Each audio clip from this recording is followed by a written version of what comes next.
नाज़रीन, रुपया पैसा में आपको खुश आमदीद कहते हैं। बात कुछ ऐसी है कि मुल्क के अंदर माशी मसाइल और चैलेंजेस बहुत से हैं। उनका मुकाबला करने के लिए बहुत सी पॉलिसियाँ मुरतब करना ज़रूरी हैं। महंगाई का मामला वेल एंड अलाइव है। इस मामले को रिजॉल्व करना बहुत ज़रूरी है। ज़ाहिरी बात है, मुल्क के अंदर इस्तेहकाम लाने के लिए मीडिया ने ज़िम्मेदारी का इजहार करते हुए इस इशू को कभी पहले रेज़ नहीं किया, और इसके बावजूद कि बहुत मसाइब और तकालीफ से आवाम को गुजरना पड़ा इस एक साल के अंदर, और जिस तरह के माशी हालात इस मुल्क के अंदर पैदा हो गए, उनको हमने किसी तरह से डाउन प्ले किया ताकि किसी तरह गवर्नमेंट को अपने आप को, अपनी पोजीशन को रिस्टोर करने का मौका मिले। लेकिन हालिया अदवार के अंदर इन हालात से फ्रस्ट्रेट होकर पाकिस्तान पीपल्स पार्टी के चेयरमैन जनाब बिलावल भुट्टो जरदारी साहब ने भी इस बात का इयादा किया कि वो मुतमईन नहीं है हुकूमती कारकर्दगी के साथ और आवाम के मसाइल के हल को टॉप प्रायोरिटी रखना चाहिए। इसी मौजू से वाबस्ता मेहमान जनाब मिर्ज़ा इख्तियार बेग साहब, जो कि मुल्क की नुमाइंदगी करते हैं और पीपल्स पार्टी की भी नुमाइंदगी करते हैं। वेलकम करता हूँ आपको शो में सर। बहुत शुक्रिया अली नासिर। अब बात यह है कि अब तो आप ऐवान में जा बैठे, आपकी हम देखते रहते हैं वहाँ पर सरगोशियाँ, आप कोशिश करते रहते हैं कि तवज्जो दिलाते रहें अवाम मसाइल और कराची शहर के मसाइल पर। लेकिन हालिया अदवार के अंदर महंगाई का मसला, जिसको हम डाउन प्ले करते रहे, दबाते रहे ताकि हुकूमत को इस्तेहकाम मिले, माशी चैलेंजेस का मामला और ख़ास तौर पे रिलीफ का मामला, इससे अब बेचैन होकर मेरे ख़्याल से पीपल्स पार्टी भी डेस्परेट हो गई है और अब आप लोग भी खुलकर सामने मैदान में आ गए हैं। माशी चैलेंजेस के हल के लिए अब हुकूमत को क्या करना चाहिए ताकि वो आपको भी पैसिफाई कर सके और आवाम को भी रिलीफ दे सके? जी, लेकिन आपने सही कहा, इस वक्त सबसे बड़ा मसला महंगाई का है। हम एक तरफ जब ये कहते हैं 38% महंगाई यानी अफराती दर से कम होके हम सिंगल डिजिट 5% पे आ गए हैं, तो 600% हमने अफराती दर को कम करा है, महंगाई को कम किया है। लेकिन खाने पीने की अशिया खुर्दनोश में जब आप देखते हैं तो वहां तो 600% क्या 200-300% भी कमी नहीं आई है, बल्कि कई अशिया महंगी हुई हैं। उस पर सवाल उठता है कि ये कैसी आपने अफराती दर में जो कमी लाए हैं, इससे महंगाई में कमी क्यों नहीं आई है? फिर तो उस पर पहले बात कर लेते हैं। एक तो वजह यह है कि हुकूमत को इसके साथ साथ एडमिनिस्ट्रेटिव मेजर्स लेने होंगे।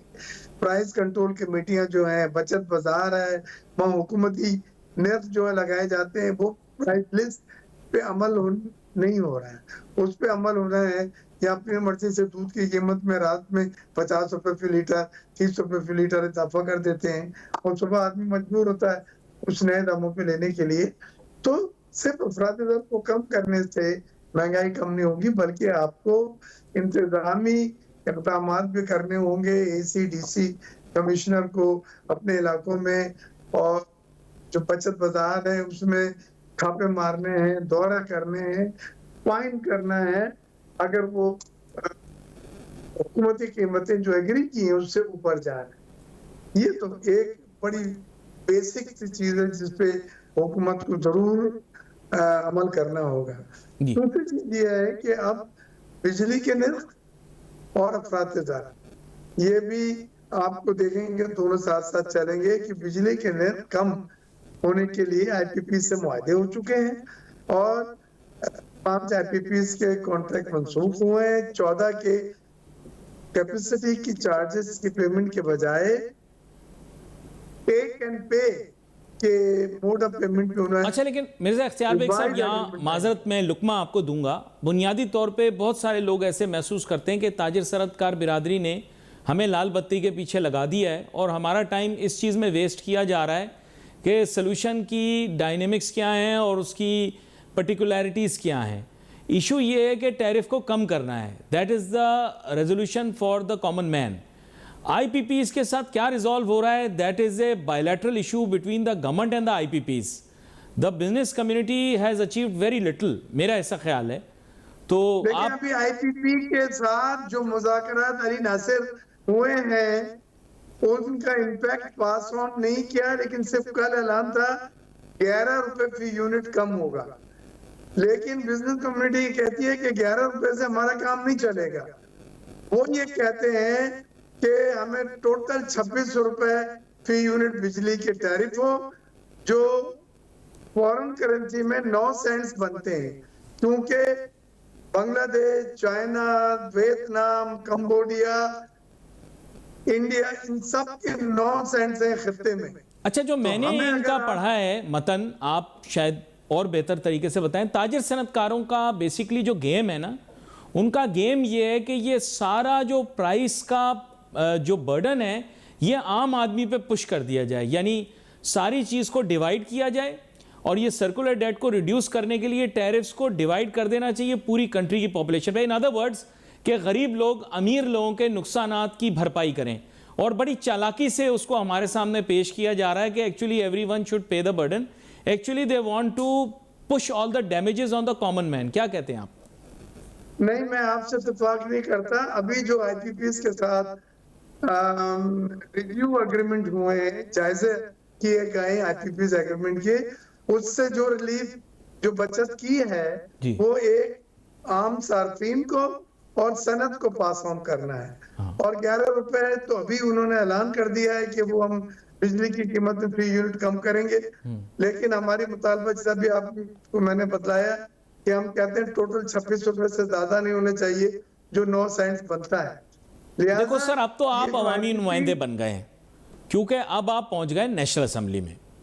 अब ताजिर सनतकार बिरादरी की नुमाइंदगी जरूर आप कर सकते हैं, लेकिन मुफादात आपको आम आदमी के ही देखने पड़ेंगे। एम आई राइट और रॉन्ग? नहीं, बिल्कुल। मेन इसमें जो पिसने वाला था, तो वो बिजनेस एक आम कम्युनिटी इज सार्फिन है। हुडविंकिंग, मेरा जो अंडरस्टैंडिंग है वो ये है कि business community is hoodwinking us into making sure that they get lower tariffs and the common man suffers. ये मेरी अंडरस्टैंडिंग है। नहीं, देखिए, पहली चीज तो यह है कि कॉमन मैन जब सफर करेगा तो पूरा मुल्क सफर करेगा और हुकूमत पे भी दबाव आएगा। हुकूमत का अब तक जो इरादे, इंटेंशन है, वो ये है कि कॉमन मैन और सनत के टैरिफ में कमी करे, और इसके लिए साथ साथ आईएमएफ से वो मुज़ाकरात भी कर रही है कि स्पेशल इकोनॉमिक जोन्स में जो मराद देनी है उसको नहीं, लेकिन वो आईएमएफ रिजेक्ट कर चुका है। आईएमएफ ने कहा है no priority tariffs for anyone. IMF ने कहा है नो प्रायोरिटीज फॉर एनीवन। जा रहे हैं, उन्होंने 2035 तक अलाउ कर दिया है कि ये मराद, चाहे वो ड्यूटी की शक्ल में हो, कस्टम या टैक्सेस की शक्ल में हो। नहीं, लेकिन आईएमएफ की टीम आई थी, उन्होंने कुंडी लगा के कमरे में तो बहुत कुछ बताया है इनको कि भाई ये काम नहीं कर सकते, वो काम नहीं कर सकते। ये बिल्कुल था उनका, लेकिन अब 2035 तक अलाउ कर दिया है। कल तो आपके फाइनेंस मिनिस्टर ने यह भी कह दिया है कि गवर्नमेंट के पता नहीं कितने मुलाजमीन को निकाल देंगे और इदारे जो हैं वो स्ट्रीमलाइन कर देंगे। ये काफी अरसे से देरीना मुतालबा था, आवाम बड़ी परेशान थी। और राइट साइजिंग में कम करना पड़ेगा। जो मुलाजमीन की तादाद है, पेंशन को भी आईएमएफ ने कहा था वो भी अब कोई डबल पेंशन नहीं ले सकता। हुकूमत पे चलने वाले खसारे में इदारे जो हैं एसओई, उनको भी रीस्ट्रक्चर। अच्छा, इसको मैं और तफसील में आपके साथ डिस्कस करता हूं, अगर आप चाहें तो उसे मुकम्मल कर लें। आप आईएमएफ के मुज़ाकरात के मुतालिक बता रहे थे। जी, आईएमएफ ने सब्सिडी और स्पेशल टैरिफ, जीरो रेटिंग खत्म करना है, ये आईएमएफ के साथ एग्रीमेंट। यही वजह है कि टेक्सटाइल के सनत अब जीरो रेटिंग स्कीम से हटके नॉर्मल टैक्स रिजीम में आ गई है। यही वजह है कि नहीं, अभी तो आईएमएफ ने कहा है कि हमारा पैसा हमको दो, दैट्स इट। उन्होंने कहा है आपकी रेवेन्यू इतनी नहीं हुई जितनी आपकी केयरटेकर गवर्नमेंट ने हमारे साथ वादा किया था, और अनफॉर्चुनेटली या फॉर्चुनेटली तमाम सियासी जमातों को ऑन बोर्ड लिया गया था उस रेवेन्यू टारगेट को सामने रखते हुए। Did you not realize that the tax revenue and specially the non tax revenue privatization proceeds will not meet the target? Was it not the writing on the wall?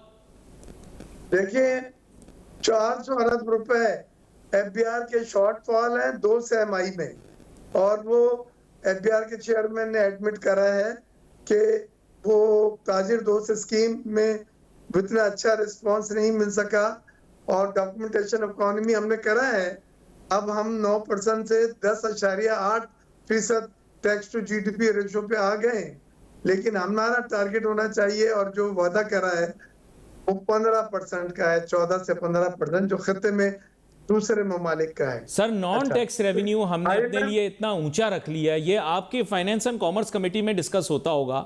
Non tax revenue के अंदर आपने एक तो अपनी bandwidth या पता नहीं क्या कहते हैं उसे, जो आपने ये लाइसेंसेस सेल करने थे मोबाइल के, वो मेरे ख्याल से अभी उसकी कोई पेशरफ्त नहीं है। पाकिस्तान ने इंटरनेट में जितने लॉसेस किए हैं ये तो आप टीवी पे सुन ही चुके होंगे। इसके अलावा आपने दूसरा जो स्पेक्ट्रम, सॉरी उसे कहते हैं स्पेक्ट्रम, उसकी भी सेल नहीं हुई। प्राइवेटाइजेशन प्रोसीड्स में मेरे ख्याल से अभी तक हमें कुछ नहीं मिला। तो ये आपके यहाँ डिस्कस नहीं हो रहा व्हाट्स गोइंग ऑन हियर? जी, मैंने खुद ने फ्लोर पे उठाया पीआईए की निचकारी, और मैंने कहा कि ये बड़े भोंडे तरीके से की गई, और 10 अरब रुपए एक मजाक था नेशनल कैरियर का जो ऑफर किए गए।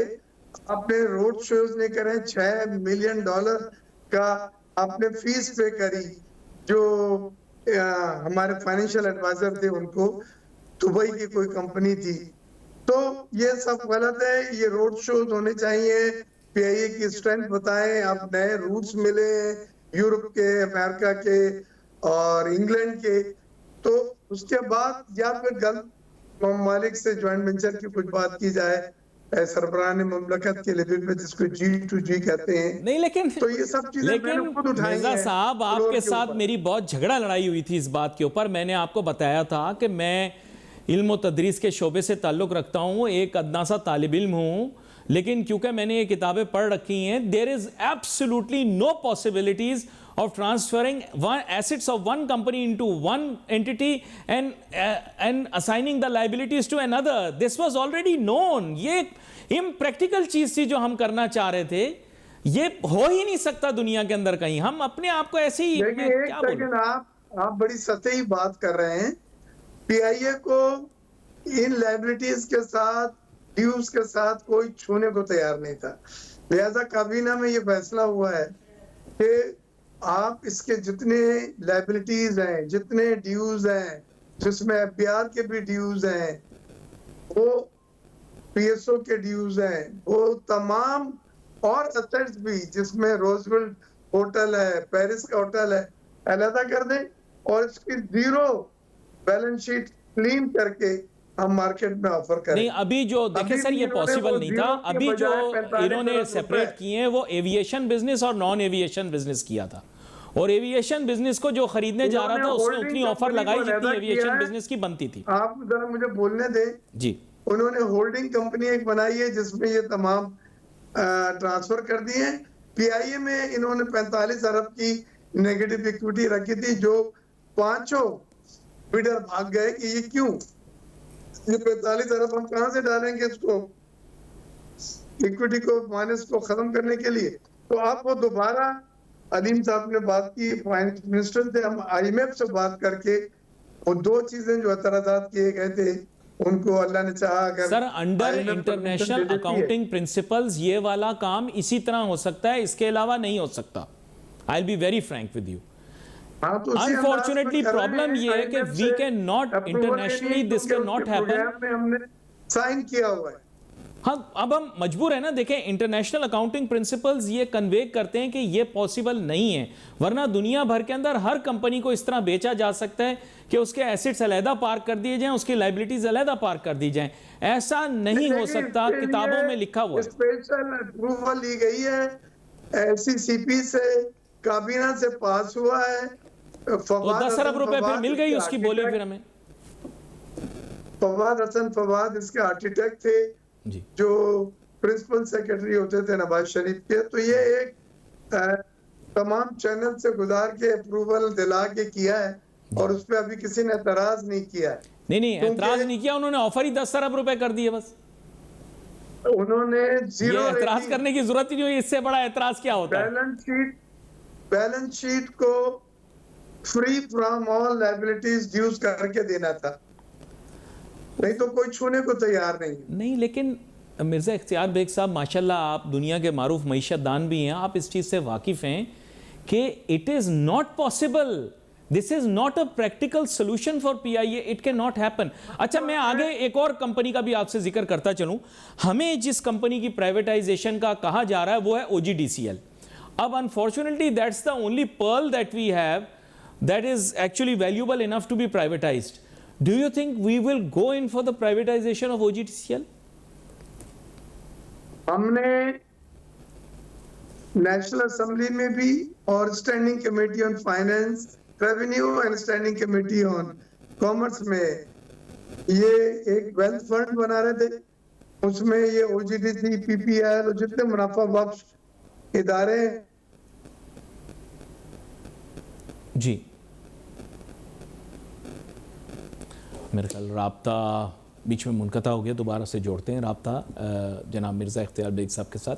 आम नुक्ता नाज़रीन डिस्कस हो रहा था। मैं यही बता रहा था कि देखो, मैं तो एक अदना सा जिसे आप कहें कि तालिब इल्म हूँ इस शोबे का, लेकिन जो कुछ मैंने थोड़ा बहुत पढ़ रखा है मैं आपको वजाहत के साथ बता सकता हूँ कि ये काम जो हम करना चाह रहे थे वो हो नहीं सकता। इंटरनेशनल अकाउंटिंग प्रिंसिपल्स में मैंने नहीं सुना कि इसकी गुंजाइश मौजूद हो, ताहम फिर भी हमने उसके मुतालिक काम किया।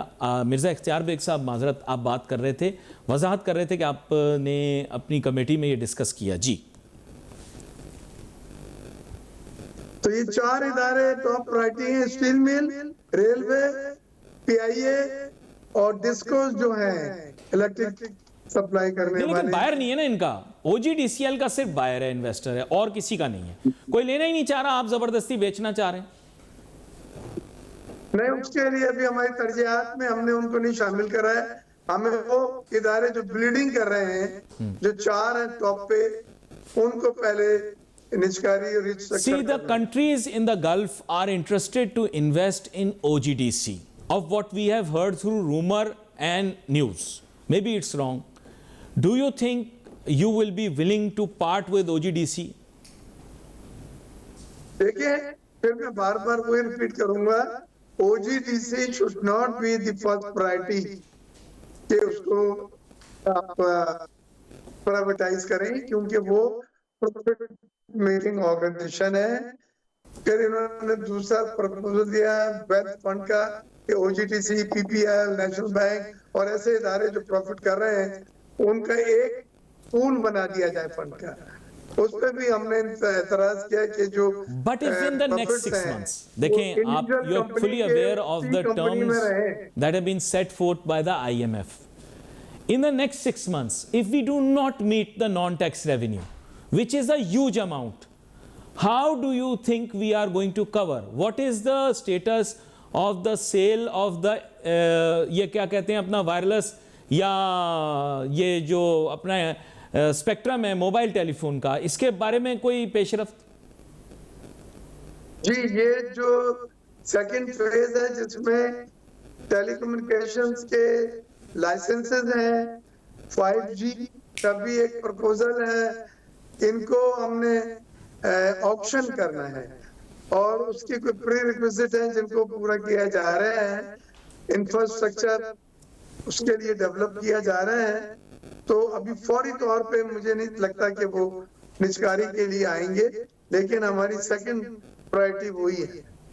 अच्छा, लेकिन इशू ये है कि इफ वी आर मैं एक वैसे बोलता हूँ, अब एक और कंपोनेंट है डिविडेंड्स ऑफ एसओईज। अब वी ऑल नो कि स्टॉक एक्सचेंज को तो बढ़ा दिया गया है, लेकिन जो डिविडेंड आएगा स्टेट ओन्ड एंटरप्राइजेस का जो कि नॉन टैक्स रेवेन्यू का हिस्सा होगा, do you think it will be able to cover up this huge margin that exists and is the government willing to offload in the stock market? मुझे जरा बोलने दें जी। एसओई स्टेट ओन एंटरप्राइजेस जिसमें 4-5 तो डिस्कोज हैं जी, ये public sector loss making organization है जी। इन्होंने 1000 अरब रुपए पिछली दिहाई में चार्ट लिया, खत्म कर दिया, good money for bad purpose. अब इनको कोशिश की जा रही है कि कंटेन करें इनकी ब्लीडिंग को, और उसमें हमने कुछ इंडस्ट्रीज जो हैं जो टॉप प्रायोरिटी पे हमने रखी है कि इनकी निष्कारी पहले की जाए। उसमें सबसे पहले पीआईए है और इंशाल्लाह पीआईए की अगर ये 2 डिमांड्स बिडर की मान जाता है आईएमएफ, जिसमें एक 45 बिलियन की नेगेटिव इक्विटी है तो मुझे उम्मीद है कि अच्छी प्राइस भी मिल जाएगी और जो लेगा वो उसको चला पाएगा और उसको टर्न अराउंड कर सकेगा। बहुत शुक्रिया आपका, आप शो में आप हमारे साथ शामिल हुए। हमें एक बहुत मतलब कहूँगा ऐसा टारगेट दिया गया जो बहुत मुश्किल है। बात यह है कि IMF की रिक्वायरमेंट को पूरा करना, हम आपके सामने तो इधर घुमा फिरा के बातें करें, लेकिन नया साल शुरू हो चुका है, अब माशी कारकर्दगी दिखानी पड़ेगी।